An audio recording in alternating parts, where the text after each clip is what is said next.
This is the Horse Radio Network. This is episode 1217 of Horse Tip Daily, your almost everyday morsel of helpful hints, useful facts, and practical techniques for horse folks.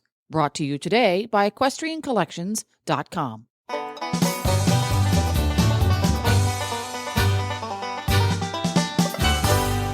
Greetings, horse people. Coach Jen here, and thanks for tuning in to Horse Tip Daily. Today's tip features Tigger from BioStar US with a short course on probiotics. What they are, what they do, and how many it takes to get the job done. You may be surprised. And we'll get right to our tip after this message from EquestrianCollections.com.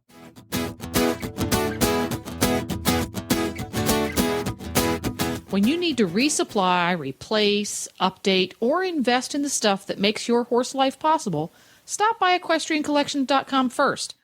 Browse through some 7,000 boot choices from great brands like Ariat, Boggs, Mountain Horse, Ovation, Smoky Mountain, and more. Outfit yourself in the latest and the greatest. And don't forget your horse. EquestrianCollections.com offers some 400 blankets, sheets, and coolers from Buckus, Amigo, and Rambo by Horseware, Hug, Kensington, Triple Crown Custom, and Weatherbeta, just to name a few. Your horse will be warm and dry and stylish this winter. Not sure what type of saddle pad you want? Well, go to Equestrian Collections because they have over 600 different choices. No matter whether you ride English, Western, or bareback around the backyard, EquestrianCollections.com has the most amazing selection of brand name products you are going to find anywhere. So stop by today, EquestrianCollections.com.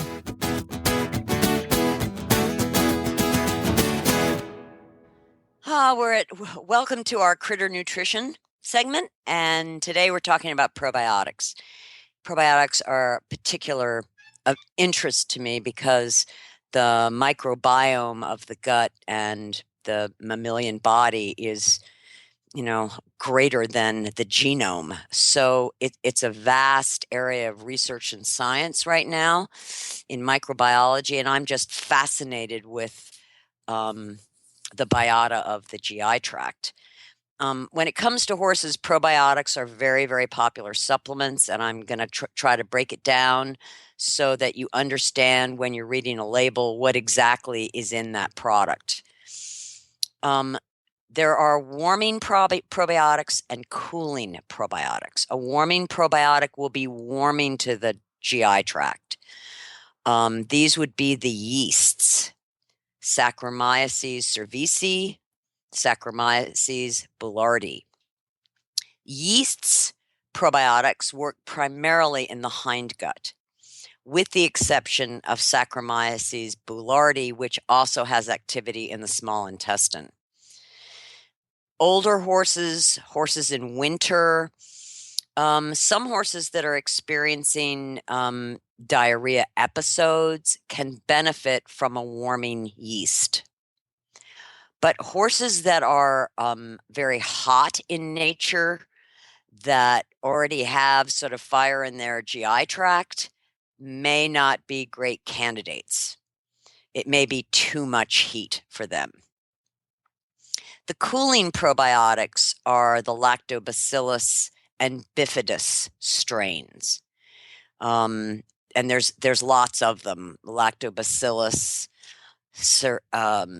casei, Lactobacillus acidophilus, Lactobacillus rhamnosus. There are many. These are the cooling probiotics. They originate from milk, so in the GI tract they'll cool down the digestive fire. So for some horses with diarrhea, you go with a cooling probiotic because obviously you want to put the fire out. Where this gets tricky is that every horse's microbiome of the gut is unique in a way to that horse. So let's say a horse has diarrhea, you treat it with a cooling probiotic and it doesn't improve. It doesn't feel intuitive to use a yeast probiotic, but sometimes these horses with diarrhea respond really well to yeast probiotics. And some horses with diarrhea respond really well to the cooling lactobacillus probiotics. So when your horse has a GI tract upset, primarily diarrhea, that's such a common problem when you change hay or have given antibiotics, or the horse is under stress. You sort of have to play with the probiotics and find out whether that horse needs a warming or a cooling probiotic. Now, how to know when you read a label whether you're feeding a live or viable probiotic, one that is capable of colonization of the gut, or whether you're feeding a fermentation product, which is not live and not viable and not able to colonize. If it is a viable live probiotic, it must by law list the colony forming units. That's known as CFUs. When you buy yogurt, the CFUs are on the label. When you buy a live active probiotic for horses, the CFUs are on the label. A lot of feeds and a lot of supplements don't use live active probiotics. They use fermentation products. They are labeled as lactobacillus fermentation, bifidobacterium fermentation, or yeast fermentation product. So it doesn't mean that it's not beneficial, because that will actually provide food for the existing colonies. It's much more of a prebiotic than a probiotic.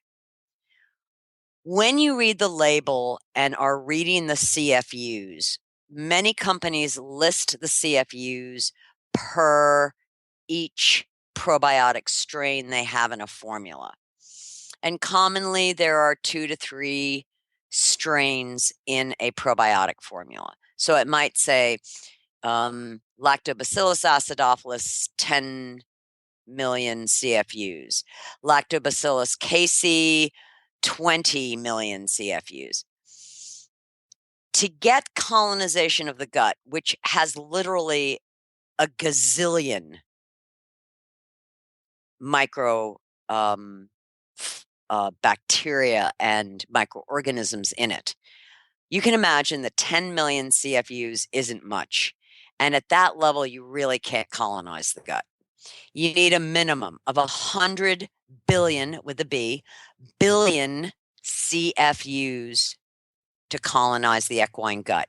And for many horses, you have to go much, much higher, like 300-400 billion CFUs for colonization.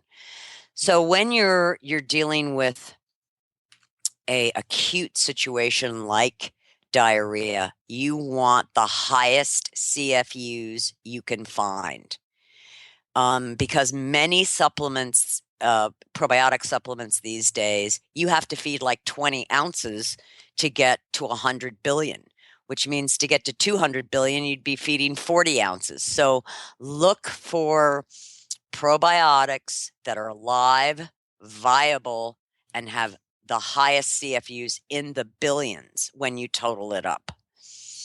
The other thing to keep in mind is that certain lactobacillus strains, which work in the small intestine and the stomach, the ones that work in the small intestine can get destroyed by stomach acid. So probiotics supplements that are microencapsulated, meaning they're coated to protect the microorganisms from destruction in the hostile environment of the gut, particularly the stomach, are the best choices with lactobacillus. Yeast, for some reason, is very feisty and can survive the acid environment of the stomach.